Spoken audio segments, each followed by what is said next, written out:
The deafening silence of the ICU enveloped me as I watched my heart rate monitor's erratic dance. Each beat felt like a hammer against my chest, a grim reminder of how my military service had led me to this moment. The toxic chemicals I was exposed to during my tours had waged a silent war within my body for years. And now, on January 15, 2017, I was about to lose the final battle. My name is Brian Hoyland, and before this day I was known for two things: being a decorated Army veteran and a skeptical psychotherapist who dismissed near-death experiences as mere hallucinations. The irony of what was about to unfold wasn't lost on me, even as excruciating pain coursed through my body. The autoimmune diseases had been relentless, attacking every organ systematically. My bones ached as if they were being crushed, my lungs struggled for each breath, and my heart, my failing heart, was giving its final performance. 7 hours in the emergency room had felt like an eternity, each minute marked by increasing agony and the growing certainty that death was approaching.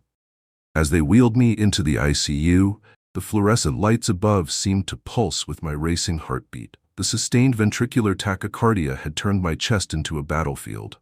Around me, nurses and doctors moved with urgent precision, their voices becoming increasingly tense as my vitals continued to deteriorate. I had always prided myself on my resilience. Through combat, through illness, through everything life had thrown at me, I had never given up. But in those moments, as pain beyond description consumed me, I found myself doing something I had never done before. I prayed for death. The words came between gasps. "Please, God, just take me. I can't take this anymore." The admission of defeat felt foreign on my lips, but the agony had stripped away every layer of pride, every scientific certainty, every professional skepticism I had built my career upon. Little did I know that my prayer was about to be answered, but not in the way I expected. As a healthcare professional, I had always approached near-death accounts with clinical detachment. I had explained them away as the last firing of dying neurons, a comfortable fantasy created by a distressed brain. But what happened next would shatter every theory, every explanation, and every certainty I had held dear. The monitors around me began their frantic dance, their alarms a cacophony of warning. The last thing I remember, before everything changed, was the sound of someone calling a code blue, and the sensation of my consciousness beginning to slip away from my body. What followed would not only transform my understanding of death, but would fundamentally alter the course of my life and my afterlife. Time seemed to slow to a crawl in that ICU room. The medical team's movements became a blur around me as my consciousness sharpened with startling clarity. 20 healthcare professionals surrounded my bed, their faces etched with tension as they fought to keep me alive. The machines that had been my constant companions now screamed their warnings, their displays flashing red in urgent protest. I felt every sensation with devastating precision. The cold metal of the defibrillator paddles against my chest, the pressure of hands performing compressions, the burn of medications coursing through my veins. Yet somehow, these physical sensations began to feel increasingly distant, as if happening to someone else. Then came the moment that would forever divide my life into before and after. A violent shake coursed through my body, followed by what I can only describe as a pop. Not audible, but felt at the very core of my being. The pain that had been my constant companion for so long suddenly intensified beyond anything I had ever experienced, then vanished completely. In that instant, I found myself looking down at my own body. The transition was so natural, so seamless, that it took me a moment to comprehend what had happened. There was no confusion, no disorientation, only a profound sense of clarity. I watched as the medical team worked frantically over my lifeless form, their movements now seeming almost choreographed from my new vantage point. The chaos of the ICU continued below, but the sounds had ceased. The beeping monitors, the urgent voices, the squeak of rubber-soled shoes on linoleum, all had been replaced by an absolute silence. Not the oppressive silence of a soundless room, but a peaceful quiet that seemed to embrace me. My consciousness expanded in ways I struggled to describe. I could perceive everything in the room with perfect clarity, not just what was in front of me, but in all directions simultaneously. I saw the nurses reaching for equipment behind them without turning around. I observed the doctors consulting charts while maintaining eye contact with each other. I witnessed every detail of this orchestrated effort to save my life, all while feeling completely detached from the outcome. What struck me most was the complete absence of fear. As a soldier, I had faced death before, but always with the accompanying surge of adrenaline and survival instinct. This was different. I felt more aware, more alive than I had ever been in my physical body. The pain that had dominated my existence for so long was gone, replaced by a profound sense of peace. I watched as they administered another shock to my body. I saw the familiar arch of the torso, the subsequent stillness, the shaking heads of the medical team. The monitor continued its monotonous drone, marking 10 minutes of clinical death. No heartbeat, no brain activity. Yet here I was, conscious and alert, observing it all. The experience defied everything I had learned in my medical training. As a healthcare professional, I had been taught that consciousness ends when the brain stops functioning. But my consciousness hadn't dimmed, it had expanded. I was thinking more clearly than ever, processing information faster, understanding things with a depth that seemed impossible. Then I became aware of something else, a dark tunnel stretching out before me. But before I could fully process this new development, I realized I was being drawn toward it, not by any physical force, but by a kind of spiritual gravity that felt both natural and inevitable. As I began this new phase of my journey, I took one last look at the scene below. My body lay still on the hospital bed, surrounded by the team that had fought so hard to save me. I felt a surge of gratitude for their efforts, but I knew that what was happening now was beyond their reach. I was about to enter a realm that no medical textbook had prepared me for, and no amount of professional skepticism could explain away. The tunnel before me was unlike anything in our physical world. It stretched into an infinite darkness, yet I could perceive its vast depths with perfect clarity. As I moved forward, I experienced a profound shift in my awareness. The hospital scene that had dominated my consciousness moments before faded away, replaced by an overwhelming sense of the present moment. What struck me first was the atmosphere itself. The void wasn't merely empty space, it possessed a tangible quality. It beckoned to me with what I can only describe as an intelligent presence. A sensation of warmth and joy emanated through this space, creating an almost irresistible pull toward its depths. The darkness was absolute, reminiscent of the deepest reaches of space, yet devoid of stars or any celestial bodies. Despite this complete absence of light, I could see into its endless expanse. The contradiction was striking, perfect visibility within absolute darkness.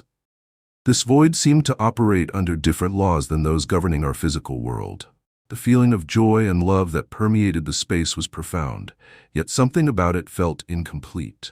The sensation wrapped around me like a comfortable embrace, promising peace and contentment. But its source remained elusive. It whispered of an existence free from pain, free from struggle, promising only this eternal moment of serenity. Yet as these sensations washed over me, a deeper awareness began to surface. The love I felt, though powerful, seemed to lack a crucial element. Throughout my death experience, I had felt Jesus' presence beside me. He hadn't abandoned me during my final moments in my physical body, and this love, powerful as it was, felt disconnected from that divine presence I had come to know. In that moment of realization, something profound occurred. The very nature of the void seemed to shift. What had initially appeared as a peaceful refuge now revealed itself as something more complex. The darkness wasn't merely an absence of light, it was actively drawing me in, not for my benefit, but with what I sensed was a malevolent purpose.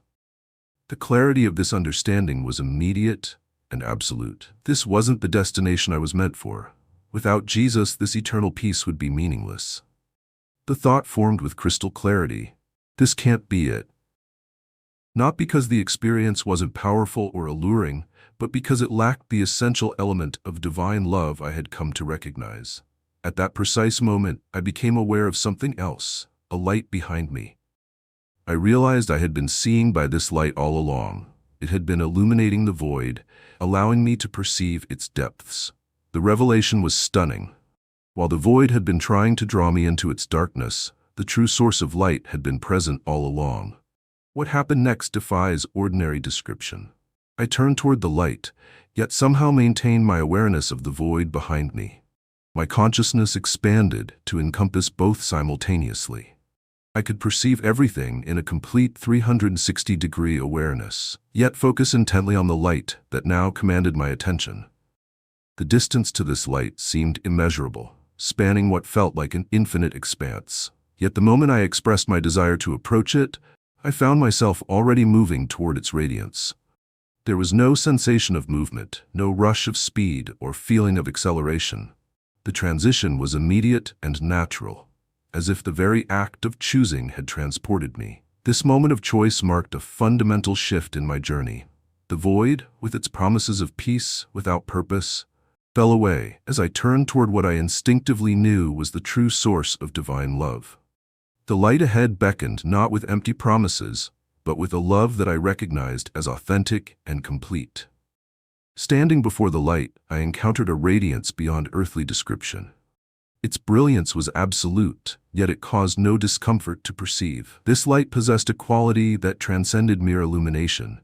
It was alive with consciousness, purpose, and most profoundly, love. The love emanating from this light penetrated my being with overwhelming force, yet with perfect gentleness. It flowed like a river, filling every part of my consciousness with a warmth that made the previous sensations in the void pale in comparison. This was the authentic love I had been seeking, the presence I had known during my lifetime, but never experienced with such totality. As I stood before this divine radiance, my intellectual capacity expanded exponentially. Knowledge flooded my awareness, not as discrete pieces of information, but as complete understanding. Historical events I had never witnessed became as clear as personal memories. My own life experiences, from childhood to present, existed simultaneously in my consciousness, each moment perfectly preserved and understood with new clarity.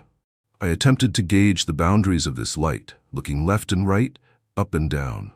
Yet its expanse defied measurement. My enhanced perception allowed me to see in all directions simultaneously, yet I could find no end to its reach.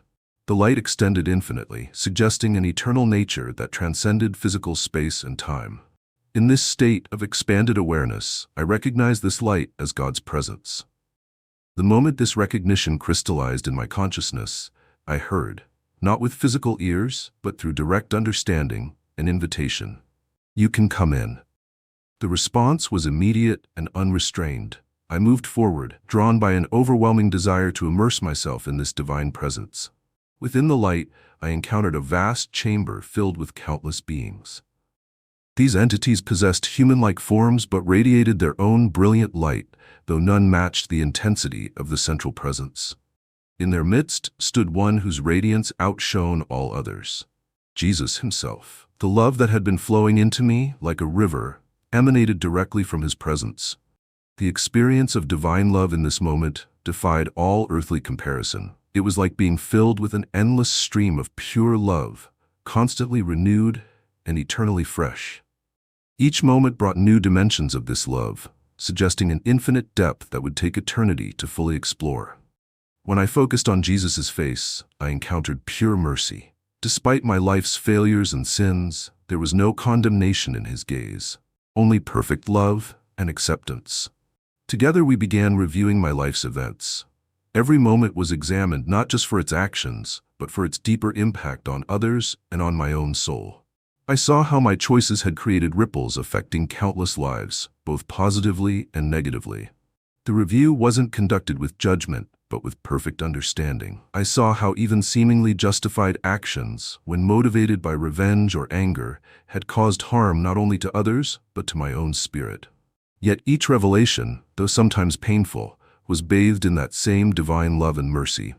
A memory surfaced from my childhood, praying after my great-grandmother's death. I saw this moment with new clarity, understanding how that simple prayer of a 6-year-old had been heard and answered. Each memory carried not just the event itself, but its complete context and significance in the tapestry of existence. In this state, communication occurred without words. Understanding flowed directly between consciousnesses, more complete than any earthly dialogue could achieve. Every thought was immediately understood in its fullness. without the limitations of language or the possibility of misinterpretation. The presence of Jesus emanated what I can only describe as perfect love. A love that was healing, transformative, and eternal. In this love, I found the answer to every question I had ever asked, the fulfillment of every longing I had ever experienced.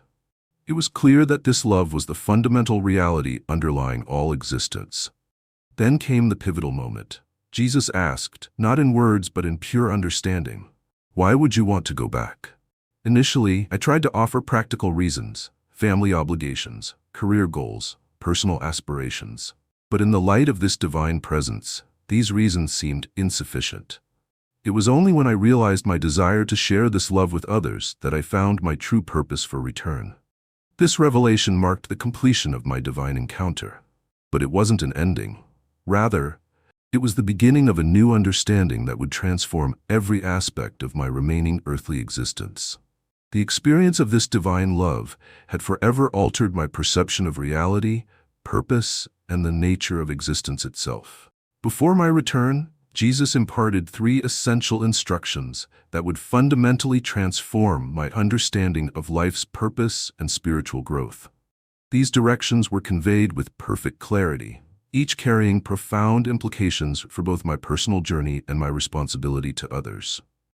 The first instruction centered on prayer, but with a deeper meaning than I had previously understood. Prayer, Jesus revealed, extended far beyond formal recitations or scheduled devotions. While traditional prayers maintain their importance in establishing spiritual discipline, true prayer encompasses living with divine purpose in every action. It manifests in the simplest acts of kindness, from picking up litter to make someone's day brighter, to offering a moment of genuine attention to a person in need. This new understanding of prayer transformed my perspective on daily life. Every action, when performed with loving intention, becomes a form of communion with the divine. The distinction between sacred and mundane activities dissolved, replaced by an understanding that all actions, when done with love, carry spiritual significance. This wasn't about grand gestures, but about infusing every moment with divine purpose. The second instruction proved more challenging: to suffer joyfully. Initially, this seemed paradoxical, especially given the intense physical pain that had led to my death experience. However, the divine presence revealed a deeper truth about suffering's role in spiritual growth. Suffering, whether from natural causes or life's challenges, becomes transformative when accepted with understanding rather than resistance. This insight didn't glorify suffering, but rather revealed its potential for spiritual development. Jesus showed me how his own suffering exemplified this principle, not seeking pain, but accepting it when it came as part of the human experience.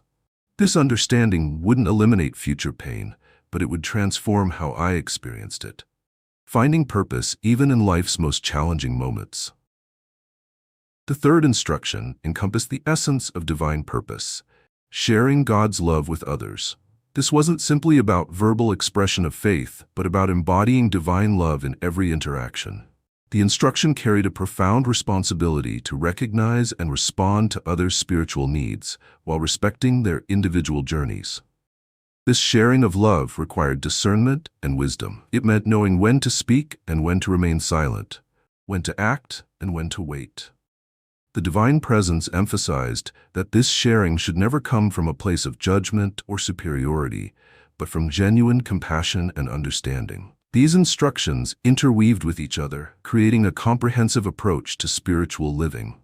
The practice of constant prayer creates awareness of divine presence, which enables joyful acceptance of life's challenges, which in turn deepens our capacity to share love with others.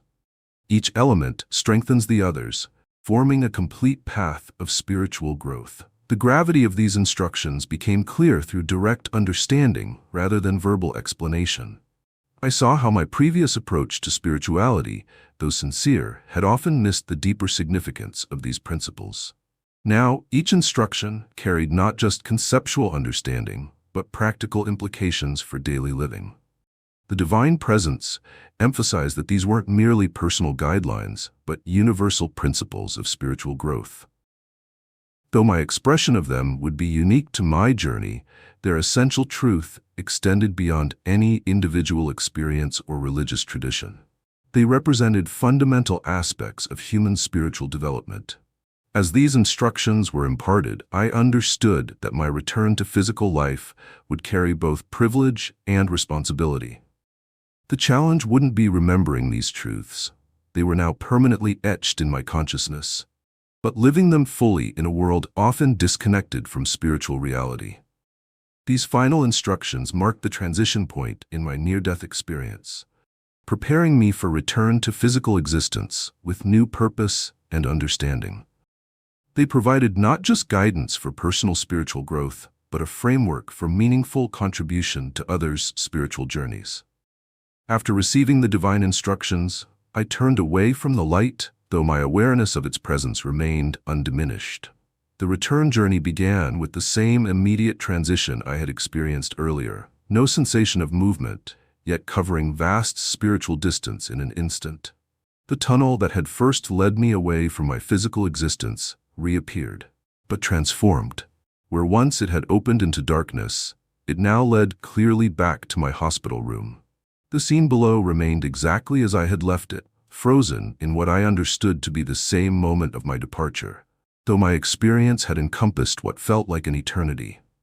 My perception retained its expanded quality as I approached my body. I could observe every detail of the intensive care unit simultaneously. The medical team still positioned around my bed, equipment standing ready, monitors displaying their grave readings. The enhanced consciousness I had experienced in the divine presence began to narrow, focusing increasingly on the immediate physical realm. As I drew closer to my body, I became aware of the impending return to physical sensation. The memory of pain lingered, yet it no longer carried the same weight of suffering. The divine instructions about joyful acceptance of suffering resonated deeply as I prepared to re-enter the physical realm. The moment of reunification with my body arrived with the same natural certainty that had marked my departure. There was no confusion about how to return. The process occurred with intuitive simplicity. As my consciousness reunited with my physical form, the sensations rushed back with stunning intensity. The first physical awareness was of pain, sharp and immediate. The countless medical interventions performed during my absence, the defibrillation, the chest compressions, the emergency medications, had left their mark. Yet this pain carried new meaning, understood through the lens of my spiritual experience. The cacophony of the intensive care unit crashed back into my awareness. Urgent voices, monitor alarms, the bustle of medical activity. The contrast with the perfect silence of the spiritual realm was stark, yet even these harsh sounds now carried undertones of the divine presence I had experienced. My eyes opened to a scene of controlled medical chaos. The team surrounding my bed froze in collective surprise as I attempted to speak through my oxygen mask. The attending physician leaned close to hear my whispered question. "Did I just die?" His affirmative response carried professional detachment, yet I detected undertones of wonder in his voice. This return marked not an ending, but a beginning. Though I had re-entered the physical realm of limitation and linear time, the expanded consciousness I had experienced remained accessible in a different way. The divine instructions echoed in my understanding, providing a framework for this new phase of existence. The immediate aftermath of my return brought a series of medical confirmations that documented the extraordinary nature of my experience. The attending physician officially recorded that I had been clinically dead for 10 minutes, a period marked by complete cardiac arrest and absence of brain activity. The medical team's detailed notes described their prolonged resuscitation efforts and their surprise at my sudden revival. In the days following my return, I underwent extensive cardiac evaluation. The damage to my heart revealed itself to be severe and pervasive. Multiple areas of my heart muscle had been compromised by the autoimmune conditions, creating a medical situation that defied conventional expectations of survival. The cardiac team discovered that significant portions of my heart tissue had been rendered non-functional through extensive scarring. During my 2-year journey toward a heart transplant, my damaged heart continued to function despite its severely compromised state. The cardiac specialists repeatedly expressed their professional amazement at how my heart maintained any function given its deteriorated condition. Each medical examination revealed new evidence of how precarious my cardiac situation had become. When the time finally came for my heart transplant, the surgical team's examination of my original heart provided stark validation of the severity of my condition. The biopsy revealed extensive damage across multiple regions of the heart muscle. The surgical team identified at least 5 distinct areas where the damage was so severe that normal heart function should have been impossible. The recovery process following my heart transplant brought its own set of challenges and validations. The medical team carefully monitored my progress, documenting every step of my rehabilitation. Their detailed records provided a clinical timeline of my journey from near death to renewed life. Throughout this period, I maintained careful documentation of both my physical recovery and my ongoing spiritual awareness. The clarity and impact of my near-death experience remained unwavering, distinct from the effects of medication or physical trauma. My medical team, while maintaining their professional focus on my physical recovery, acknowledged the profound nature of my experience.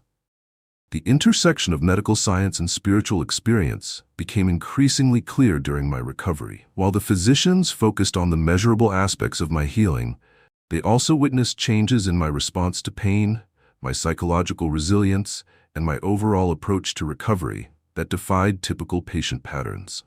My return to health progressed steadily, marked by regular medical evaluations and careful monitoring of my new heart. Each milestone in my recovery served as a reminder of both the severity of my original condition and the extraordinary nature of my survival and revival. The medical documentation of my case provided concrete validation of the physical aspects of my experience, while the profound changes in my understanding and approach to life testified to its spiritual dimensions. This combination of medical evidence and personal transformation created a compelling testimony to the reality of what I had experienced. The transformative impact of my near-death experience fundamentally altered every aspect of my life and professional practice. As a former skeptic who had built a career on empirical observation, I found myself navigating a profound shift in understanding while maintaining my commitment to helping others. My approach to psychotherapy evolved to incorporate a deeper appreciation of spiritual experiences without compromising professional standards. Where I once dismissed transcendent experiences, I developed a more nuanced understanding of how such moments can catalyze personal growth and healing. This integration of spiritual awareness with professional practice enhanced my ability to support clients through their own transformative experiences. The 3 divine instructions became the cornerstone of my renewed life purpose. The practice of continuous prayer manifested in more compassionate and mindful interactions with patients. The understanding of joyful suffering transformed how I approached both personal challenges and clients' trauma.